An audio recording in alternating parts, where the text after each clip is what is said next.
दूल्हे का फूफा। अरे रिन्नी बहू, तेरे फूफा ससुर आ रहे हैं।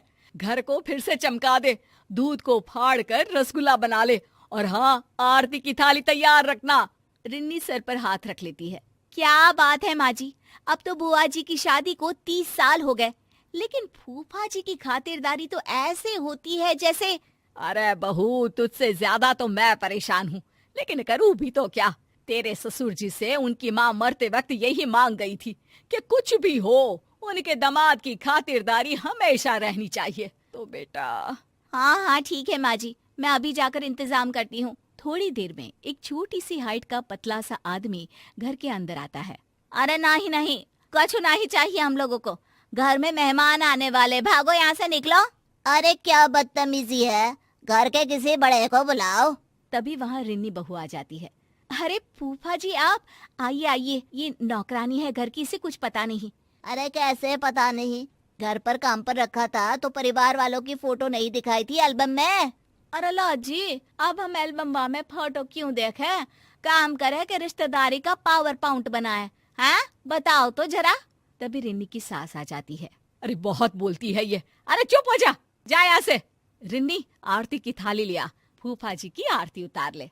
अब क्या, जितना उतारना था नौकरानी को आगे रखकर उतार ही दिया ना। न जाने किस घड़ी में इस घर की बेटी से ब्याह कर लिया, न माँ को सहूर था न ही भाभी को। माफ करिए जी, मैं अभी आई। किसी तरह घर के सभी सदस्य मिलकर फूफा जी को समझाते हैं, माफी मांगते हैं, और मिन्नतों के बाद। तो जीजा जी कैसे आना हुआ, बहन बता रही थी कोई खास काम है। वैसे तुम लोगों से क्या खास काम हो सकता है, खास काम तो खास लोगों से होता है, और तुम लोग ठहरे आम इंसान। रिन्नी पति की तरफ देखती है। पति उसे शांत रहने को कहता है। अब वैसे फूफा जी, मैंने बेटे की शादी तय कर दी है, शादी की तैयारी रखिएगा। अच्छा, क्या तैयारी करनी है? देखो पैसे वैसे चाहिए तो अभी बता दो, वैसे भी ससुराल इतना फक्कड़ रहा है कि बस पूछो मत। रिन्नी को आ जाता है गुस्सा। इज्जत जो आपको महाराज की तरह दे, वो ससुराल फक्कड़ कहाँ फूफा जी, और पैसे की जरूरत नहीं है, बस आप और बुआ जी आ जाइए, यही सम्मान होगा। आ जाएंगे, लेकिन कौन है लड़की वाले? और हाँ, मेरे जैसे ससुराल में शादी तो नहीं कर दी। अरे जीवन भर बीवी को तौर तरीके ही सिखाते रह गए। देख लो, लड़की के बाप से बात कर लो, क्या क्या दे रहे हैं। कहीं ऐसा ना हो हम लोगों की तरह तुम लोगों को भी कुछ ना मिले सिवाय लड़की के। सभी को फूफा की बात पर गुस्सा आता है, लेकिन करते भी तो क्या, मरी माँ की आखिरी ख्वाहिश को मानकर शांत रहते हैं। उनके जाने के बाद मैंने जीवन में ऐसा आदमी नहीं देखा, कुछ नहीं होता था इन लोगों के पास। बाबूजी ने बिजनेस शुरू करवाया, पैसे देकर घर खरीदवाया, बिजनेस का गुण सिखाया, और आज अपने ससुराल को भला बुरा बोल रहा है। पर माँ, बुआ कुछ क्यों नहीं कहती? उन्हें तो स्टैंड लेना चाहिए ना अपने मायके के लिए। अरे क्या करे वो बेचारी, जब से शादी हुई है उसकी तो किसी ने सुनी ही नहीं, बस घर का काम और पति की हाँ पर हाँ। कभी माँ बाप ने सिखाया ही नहीं कि अपने हक के लिए खड़े हो। रिन्नी और सास के बीच आई गई हो जाती है कि एक रोज रिन्नी के ससुर जी कहते हैं, अरे क्या क्या तैयारियां चल रही है शादी की, वो क्या है ना, कमला बुआ आ रही है, फोन आया था। क्या फूफा जी भी आ रहे हैं साथ में? वैसे भी आज हम लोग मेरे बेटे के होने वाले ससुराल जा रहे हैं। माँ, तुम बुआ को देख लेना, मैं और रिन्नी तो नहीं होंगे, हमारा जाना जरूरी है। अरे क्या पता बेटा, लेकिन अगर वो साथ आए तेरी बुआ के तो घर पर तो बवाल मचा देंगे। बेटा करता भी तो क्या, नहीं गया अपने बेटे के ससुराल, और माता पिता के साथ बैठकर बुआ और फूफा जी का इंतजार कर रहा था कि तभी बुआ आती है। अरे वाह मेरी बहना, बड़े दिन बाद आई। हाँ हाँ कमला दीदी, आपके पतिदेव तो आए थे, आप भी साथ आ जाती। क्या हो गया, दोनों साथ घूमते नहीं है क्या? भाभी, वो आपने अपने पोते की शादी तय कर दी है ना, तो उसके लिए ही भेजे थे ये हमको। पर बुआ जी, हम लोगों को तो किसी भी चीज की जरूरत नहीं है, बेटे की शादी है, हाँ आप लोगों का आशीर्वाद चाहिए बस। भाभी की बात सुनकर बुआ की आंख में आंसू आ जाते हैं। अरे दीदी, मायके आई हैं, खुश होइए।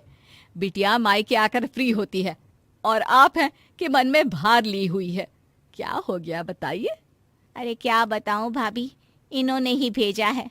बोला है आप लोगों को साफ साफ बोल दूं कि शादी में ससुराल की तरफ से इनको सोने की चेन और 5,000 रुपये का चढ़ावा लड़की वालों से बोल कर दिलवा दे, नहीं तो ये शादी में नहीं आएंगे। मुझे भी धमकाया है कि नहीं तो मुझे अकेले ही भेज देंगे।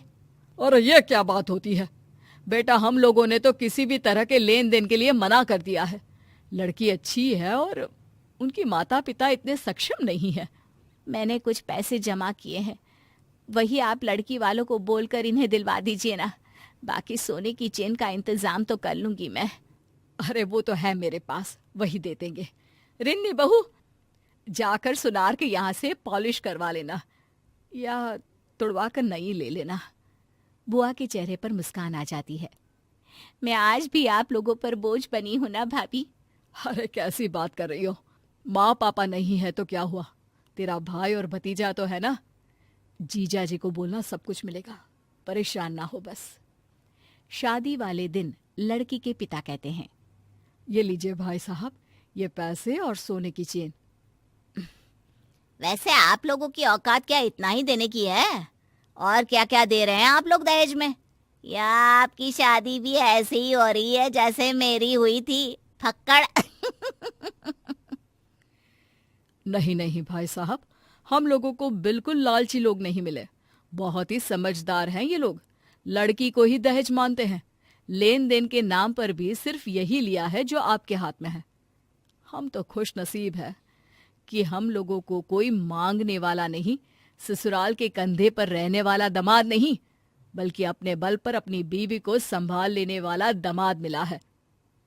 ये सुनकर फूफा जी का मुंह उतर जाता है और उसके बाद फिर वो कभी कोई डिमांड नहीं करते